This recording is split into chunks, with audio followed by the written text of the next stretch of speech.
Exercice numéro 59 est un exercice où on va mêler calcul probabiliste et calcul matriciel. Donc on va avoir deux premières questions qui sont purement des calculs probabilistes et la maîtrise d'écriture de variables aléatoires avec des indicatrices, les propriétés de l'espérance.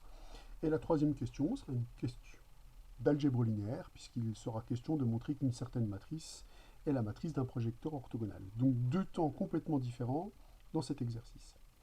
Alors on va déjà lire l'énoncé, on va essayer de récolter les informations au fur et à mesure qu'on lit l'énoncé. Donc on vous dit que toutes les variables aléatoires sont définies sur le même espace probabilisé, qu'on supposera fini, oméga p.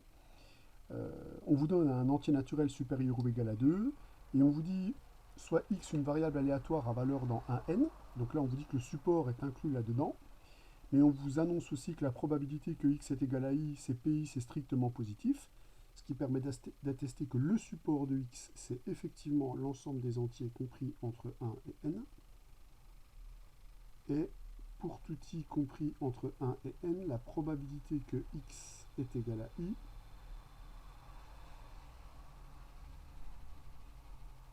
est donc notée pi, et je vous ai dit, ça c'est ce qu'on a dit dans l'énoncé, c'est un nombre strictement positif, ce qui permet de dire que i fait effectivement partie du support de cette variable aléatoire. À partir de là, on définit une nouvelle variable aléatoire, définie par une disjonction de cas, selon que l'issue réalise l'événement x égale i ou non. Et dans ce cadre-là, c'est assez facile d'écrire ces variables aléatoires avec des indicatrices, on l'avait vu, puisque nous, ce qu'on sait très bien faire, c'est une indicatrice, c'est une fonction qui prend la valeur 0 ou 1 selon qu'un événement soit réalisé ou pas. Donc on voit que cette variable aléatoire, si on le désire, on peut l'écrire comme 1 sur racine de pi multiplié par l'indicatrice de x est égal à i. Et ça, encore une fois, c'est pour une variable aléatoire i compris entre 1 et n. Donc on peut l'écrire sous cette forme-là, ou on peut conserver la notation avec les accolades de l'énoncé. Alors on vous demande de déterminer la loi de YI, son espérance, sa variance. Alors, pour sa loi, il faut déjà qu'on détermine son support. Le support de la variable YI contient uniquement deux valeurs, qui est celle qui est donnée par ces accolades-là. Donc YI de oméga contient la valeur 0, puisque YI peut prendre la valeur 0, et la valeur 1 sur racine de PI, qui est donc bien définie, puisque PI est déclaré comme un nombre strictement positif. La probabilité que YI est égal à 1 sur racine de PI est la même que la probabilité de réalisation de l'événement x est égal à i, puisque y prend cette valeur-là uniquement si x est égal à i et réciproquement. C'est donc la probabilité que x est égal à i, et la probabilité que x est égal à i, d'après l'énoncé, vaut pi. Moralité, la probabilité que y est différent de ce terme-là, c'est la même chose que la probabilité que y est égal à 0, puisque notre variable aléatoire prend deux valeurs. Cette probabilité vont donc 1 moins pi. Alors on peut dès lors calculer l'espérance de la variable aléatoire yi. Pour ça, deux possibilités. Soit vous utilisez la loi. L'espérance de yi, c'est la valeur du support multipliée par sa probabilité de réalisation, la valeur de support multipliée par sa probabilité de réalisation. Donc c'est 1 sur racine de pi, la valeur du support multipliée par sa probabilité de réalisation, pi, plus la valeur du support multipliée par sa probabilité de réalisation. Donc on peut l'écrire comme ça, ce qui permet de récupérer racine de pi. Donc ça, c'est une première façon de faire. Une deuxième façon de faire, c'est d'utiliser la linéarité de l'espérance, en disant que l'espérance de cette variable aléatoire, c'est l'espérance de celle-ci. 1 sur racine de pi se met en facteur.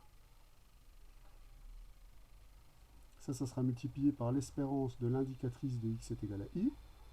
Or, ceci est une variable aléatoire binomiale de paramètres, la probabilité de x est égal à i. On récupère donc que cette espérance, c'est la probabilité que x est égal à i sur racine de pi. Comme la probabilité de x est égal à i, c'est pi, pi sur racine de pi donne racine de pi. Donc on récupère évidemment le même résultat, par deux calculs différents. Calcul de linéarité de l'espérance, ou revenir à la définition, étant donné qu'on connaît la loi. Pour la variance, là par contre, je ne vais pas utiliser la formule de Huygens, je vais aller à ce qui me semble être le plus court, puisqu'on a des propriétés sur la variance. On sait que la variable y est proportionnelle à cette variable aléatoire avec ce coefficient de proportionnalité. Or, on a vu que la variance de a fois x, c'était a carré fois la variance de x. Donc, on va récupérer 1 sur racine de pi au carré, c'est-à-dire 1 sur pi multiplié par la variance de l'indicatrice de x est égal à i. On est ramené donc au calcul de la variance d'une variable aléatoire de Bernoulli. Comme le paramètre de cette variable aléatoire, c'est la probabilité que x est égal à i, c'est-à-dire CPI, on applique le cours, on obtient donc 1 sur PI multiplié par la variance, c'est-à-dire PI fois 1 moins PI. La simplification de ces deux termes permet de dire que la variance de YI, c'est 1 moins PI. Donc on a la variance, on a l'espérance, on a les deux variables aléatoires qui sont maintenant complètement, enfin la variable aléatoire YI qui est complètement déterminée, sa loi, son espérance, sa variance. On peut donc passer à la deuxième question, où il est question de calculer le nombre CIJ suivant, avec I et J qui varient entre 1 et n. Donc, commençons par poser I et J dans l'intervalle d'entier 1n.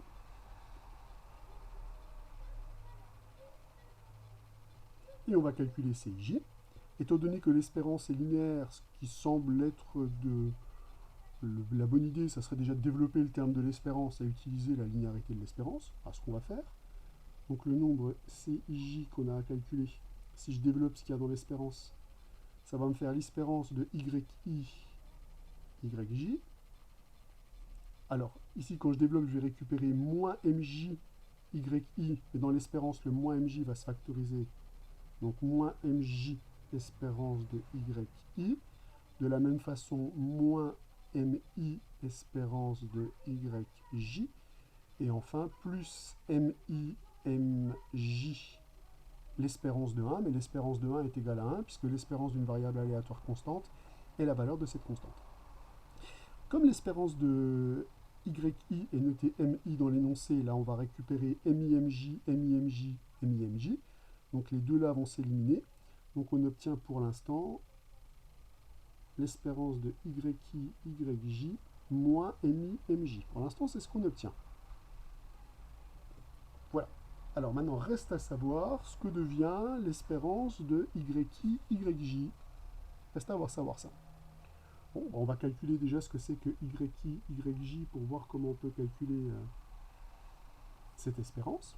Alors, soit vous étudiez la loi de cette variable aléatoire, soit encore une fois, vous utilisez les propriétés de l'espérance. Là, je trouve qu'une fois encore, l'écriture avec les indicatrices va considérablement simplifier le problème, puisque ça va me donner 1 sur... Alors, racine de PI, hein, n'oublions pas que racine de PI, c'est l'espérance de YI. Hein, donc, je vais écrire que c'est 1 sur MI, indicatrice de X est égal à I, fois 1 sur MJ, l'indicatrice de X est égale à AJ. Voilà ce que j'obtiens. Alors, il y aura probablement deux cas à considérer, hein, le cas où I est égal à J et le cas où I est différent de J. Je vais déjà prendre le cas où I est égal à J. Si I est égal à J, ben, cette variable aléatoire, c'est YI au carré. Elle est égale à 1 sur MI au carré multiplié par l'indicatrice de X est égal à I, puisque le carré de cette fonction est égal à cette fonction elle-même, puisqu'elle ne prend que la valeur 0 que la valeur 1. Or 0 au carré, ça fait 0, et 1 au carré, ça fait 1. Et donc, l'espérance de YI au carré, c'est donc par linéarité de l'espérance 1 sur MI carré multiplié par la probabilité que X est égal à I. La probabilité que X est égal à I, c'est PI, et c'est donc le carré de l'espérance. Donc on va récupérer MI carré sur MI carré. On va donc récupérer 1. Si maintenant I est différent de J, alors là les choses sont différentes, puisque dans ce cas-là, YI, YJ, ça va être égal à 1 sur MI, MJ, multiplié par l'indicatrice de X égale I fois l'indicatrice de X est égale à J. Donc cette indicatrice, elle prend 1 lorsque l'issue vérifie les deux propriétés et 0 ailleurs. Ah ben donc ça c'est bien l'indicatrice de l'intersection. puisqu'il faut pour qu'elle prenne la valeur 1 que votre issue oméga vérifie cet événement et cet événement. Ils doivent donc vérifier les deux. Dans tous les autres cas, il y aura un des facteurs qui sera nul, donc le produit sera nul. Moralité, l'espérance de cette variable aléatoire YI, YJ va donc être égale. Donc par linéarité, je vais récupérer le 1 sur MI, MJ, fois l'espérance de cette variable aléatoire, c'est-à-dire la probabilité de cet événement. La probabilité que x est égal à i, inter x est égal à j. Or, si i est différent de j, on ne peut pas réaliser ces deux événements simultanément, c'est-à-dire que cet événement est vide, donc la probabilité de cet événement vaut 0. Moralité, l'espérance de YI, YJ est nulle si i est différent de j et vaut 1 si i est égal à j. Alors, ce qu'on va résumer, ici. Allez, hop, c'est parti. Oui, je pourrais faire un résumé total, ça serait plus malin. Donc on peut conclure que le coefficient CIJ de ma matrice vaut, donc on a dit, si I est égal à J, je vais récupérer ici 1 moins MI au carré. Donc 1 moins MI au carré, ça c'est si I est égal à J. Et si I est différent de J, on va donc récupérer moins MI, MJ. Donc ça, c'est si I est différent de J. Voilà, donc on a les coefficients CJ de la matrice qu'on va étudier dans la question suivante. Poursuivons avec l'étude de la matrice C, dont les coefficients sont les CJ qu'on a indiqués ici. Donc on va déjà écrire la matrice C en jeu. Donc on a la règle de construction pour cette matrice. Donc lorsque I est égal à J, donc là on va récupérer 1 moins M1 carré. Et ensuite on va récupérer le produit M1, M2 avec un facteur moins, etc. jusqu'à moins M1, Mn. Et à la deuxième ligne, eh bien, on va récupérer ce moins M1, M2, 1 moins M2 au carré, etc. jusqu'à moins M2, N. Sur la diagonale, on reste sur cette règle-là, c'est-à-dire sur la dernière ligne, on va récupérer 1 moins Mn au carré. Et là, à chaque fois, on va récupérer Mn, M1. Et ici, on va récupérer moins Mn, Mn moins 1. Toujours ici, moins Mn moins 1, Mn. Donc on récupère une matrice dont on peut remarquer qu'elle est symétrique. Voilà, la matrice telle qu'on l'a définie. Alors cette matrice, on doit montrer que c'est la matrice d'un projecteur orthogonal. Comme ça, très honnêtement, j'ai pas trop envie de calculer le carré. J'ai plutôt envie de la bricoler un peu, cette matrice. J'ai un peu envie de la bricoler parce que je vois déjà qu'il y a l'identité qui apparaît sur la diagonale. Donc cette matrice, j'ai déjà envie de l'écrire avec l'identité, moins une autre matrice qui m'a l'air diablement plus simple, en tout cas avec des règles plus simples. Puisque la matrice que je vais récupérer du coup, ça va être M1 fois M1, puisque M1 au carré va donner ça. Ensuite, je vais récupérer M2, M1. Après, la règle de construction, vous avez vu, est simple. Quand je suis sur le coefficient 1n, bah je multiplie M de la ligne et le M l'indice de la colonne. Donc finalement, on tombe sur une matrice qui a une construction simplissime. C'est-à-dire que le coefficient courant, c'est MI fois MJ. Et cette matrice-là, elle peut se décomposer assez facilement. La matrice qui est là, je vais la baptiser V. Et je vais m'apercevoir que V est une matrice très simple. En fait, c'est une matrice de rang 1 qui est obtenue, regardez, si je prends le vecteur colonne qui est ici, celui-là, je vais le retrouver quelque part sur toutes les colonnes. Et il va être multiplié par M1 sur la première colonne, par M2 sur la deuxième colonne, par Mn sur la dernière colonne. Donc on voit que la matrice V, elle est obtenue en multipliant la matrice colonne M1n avec la matrice ligne 1n. Elle est obtenue en faisant ce produit matriciel qui est bien le résultat, donne bien une matrice de taille Mn qui est exactement la matrice qui est ici. Donc on s'aperçoit que si j'appelle grand M la matrice de Mn1 de R qui donne ces coordonnées-là, donc c'est une matrice à n lignes et une colonne à coefficient réel, on s'aperçoit que la matrice V ici s'écrit simplement M fois la matrice transposée de M. Attention, où M est une matrice de Mn1 de R, donc on récupère bien une matrice carrée Nn. Alors ça me paraît beaucoup plus malin de mener maintenant les multiplications matricielles en utilisant cette décomposition. Ce qu'on va faire. Mais on va aussi noter que le fait que C est un projecteur sera probablement équivalent au fait que V est un projecteur, et même que ces deux projecteurs vont être associés. Donc plutôt que de démontrer que C est un projecteur directement, je vais peut-être déjà démontrer que V est bien la matrice d'un projecteur, puisque si C est un projecteur, V en est un, ça sera le projecteur associé, et donc réciproquement. Donc je vais déjà calculer V carré. V carré, c'est M fois transposé de M multiplié par M fois transposé de M. Évidemment, l'intérêt de décomposer la matrice comme ça, c'est de pouvoir utiliser le produit, l'associativité du produit matriciel. Donc je vais faire le produit des deux termes intérieurs, parce que vu leur taille, ça va nous donner un nombre. Donc je décompose mon produit comme ça c'est l'associativité du produit matriciel. Et on voit que cela revient à multiplier la matrice transposée de M, c'est-à-dire cette matrice ligne avec cette matrice colonne. Or, quand vous multipliez une matrice ligne et une matrice colonne, le résultat que vous obtenez, on l'a vu dans les matrices, est assimilable à un nombre.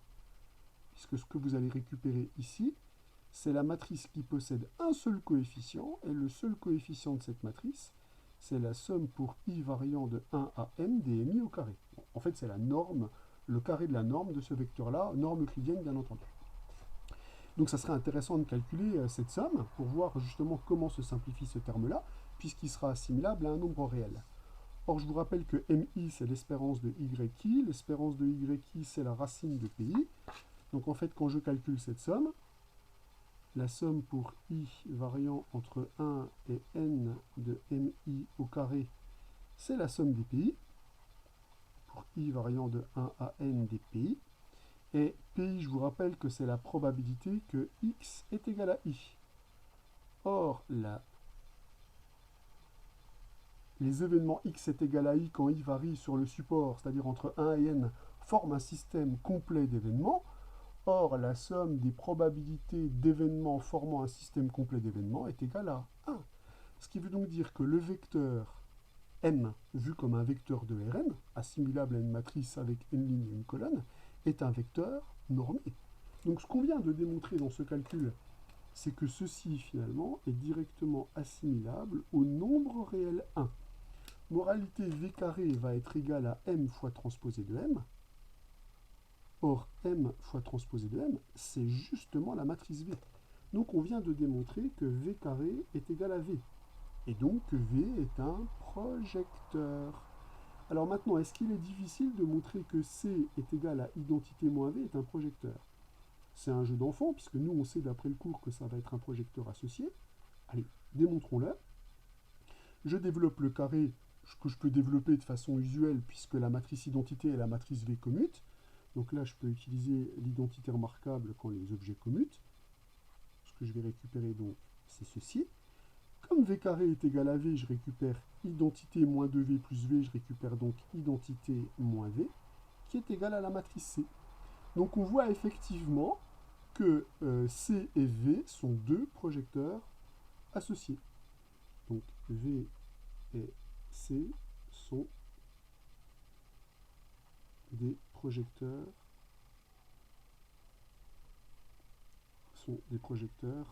associés. Donc ça, c'est déjà un premier point intéressant. Alors, il nous reste à démontrer que ce sont des projecteurs orthogonaux. Donc l'un va être le projeté sur un espace vectoriel et l'autre est le projeté sur son orthogonale, si c'est des projecteurs orthogonaux, et déterminer une base du noyau de C et de l'image de C. Eh bien, en avant. Allez, c'est parti. Commençons par l'image de C, où C, je vous rappelle que c'est la matrice qu'on a écrite comme identité, donc moins V, et V c'était M transposé de M. Alors moi je vais commencer par calculer l'image de C. Alors je vous rappelle que pour un projecteur, l'image c'est quelque chose de particulier, hein. L'image d'un projecteur, c'est l'ensemble des vecteurs, donc ici de Rn, tels que Cx est égal à x, hein. C'est l'ensemble des vecteurs invariants, hein. Ça c'est un point très très important dans l'étude des projecteurs.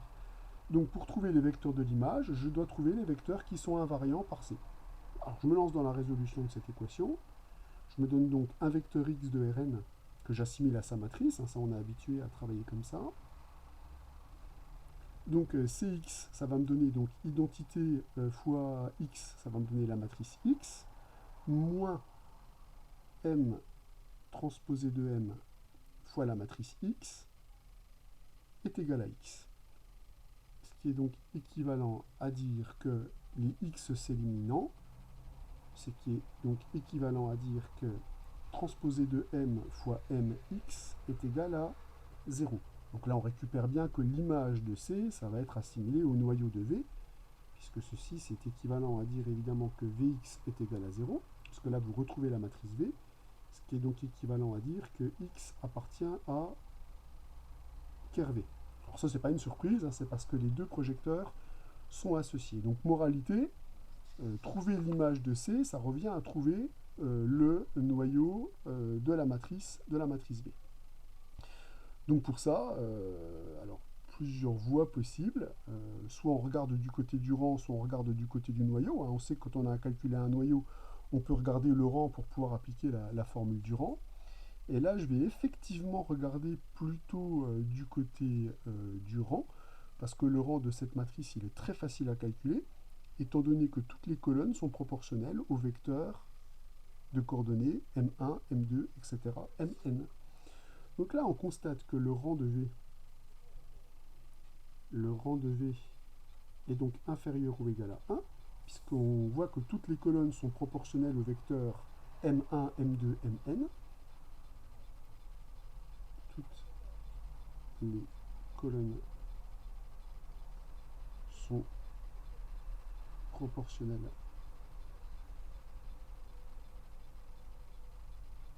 à M1, etc., Mn. Alors maintenant, toutes les colonnes pourraient être nulles, mais les colonnes ne sont pas toutes nulles. La matrice V n'est pas la matrice nulle, puisque je sais que les MI sont des termes qui sont strictement positifs. Donc je sais que MI, MJ est strictement positif, puisque PI est strictement positif et PJ est strictement positif. Donc la matrice, elle est de rang 1, puisqu'elle ne peut pas être de rang 0. Si elle était de rang 0, elle serait nulle. Donc on récupère que le rang de la matrice V est égal à 1. Et, du coup, je vais pouvoir appliquer la formule du rang. Donc, grâce à la formule du rang, je peux dire que la dimension du noyau de V, ça va être égal à quoi? La dimension du noyau de V va donc être égale à, donc la dimension de Rn, ça c'est l'espace vectoriel de départ n, moins 1. Donc voilà ce qu'on peut dire pour l'instant de notre matrice V. C'est une matrice qui a un rang tout petit et qui a un noyau qui est de dimension n-1, ce qui veut donc dire que son noyau est un hyperplan. Alors maintenant, la discussion va être très rapide, vous allez voir, puisque l'image de V, je viens de démontrer que c'est quoi?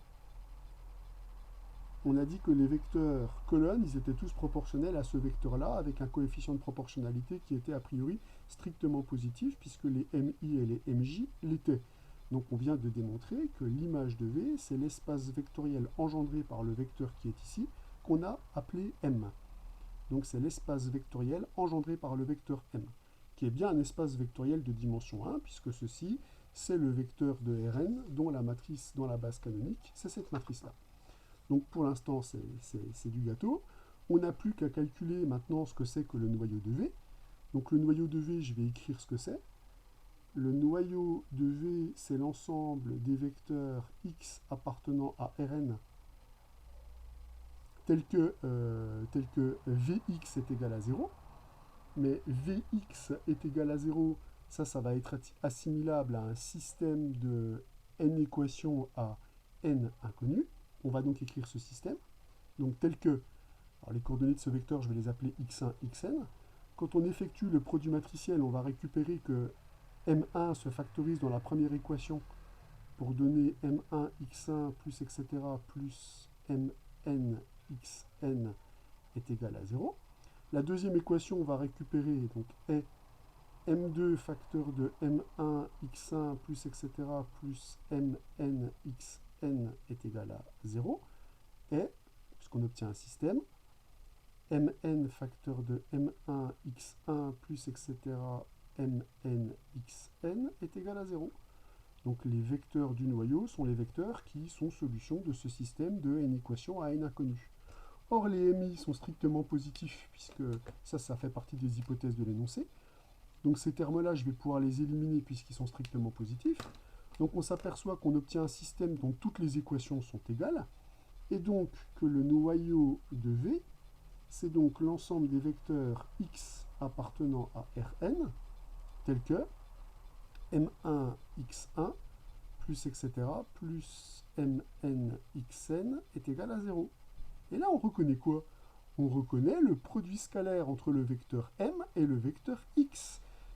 Produit scalaire canonique de Rn. Donc cette écriture-là, via l'application du théorème de Ries, permet de dire que le noyau de V, c'est l'ensemble des vecteurs qui sont orthogonaux au vecteur m. Ou si vous préférez, orthogonaux à la droite vectorielle engendrée par m. Oh, on vient de démontrer donc que V est un projecteur dont le noyau est orthogonal à l'image, mieux le noyau est l'orthogonale de l'image. Donc qu'est-ce qu'on vient de démontrer? On vient de démontrer que V est le projecteur sur la droite vectorielle engendrée par M. Mais quel projecteur? Un projecteur orthogonal. Donc V est le projecteur. V est projecteur orthogonal sur la droite vectorielle vecte de M. Et donc, comme C, c'est le projecteur associé à V, C, c'est le projecteur orthogonal sur l'hyperplan qui est formé par l'orthogonale de M ou l'orthogonale de vecte de M. On sait que c'est complètement équivalent. On vient donc bien de démontrer que V est un projecteur orthogonal et que C est un projecteur orthogonal, l'un sur la droite vectorielle engendrée par M, l'autre sur l'hyperplan orthogonal à M. Et d'ailleurs, on a l'équation de cet hyperplan. L'équation de cet hyperplan, n'oublions pas que c'est le noyau de V. L'équation de cet hyperplan, c'est donc l'ensemble des vecteurs de Rn qui satisfont cette équation. Voilà, la boucle est bouclée. On a absolument dit tout ce qu'il y avait à dire sur ce projecteur. Voilà, donc là, on s'est ramené à un exercice d'algèbre linéaire et même d'espace euclidien. Un petit travail sur calcul de rang, calcul de noyau, interprétation des résultats en termes de produits scalaires.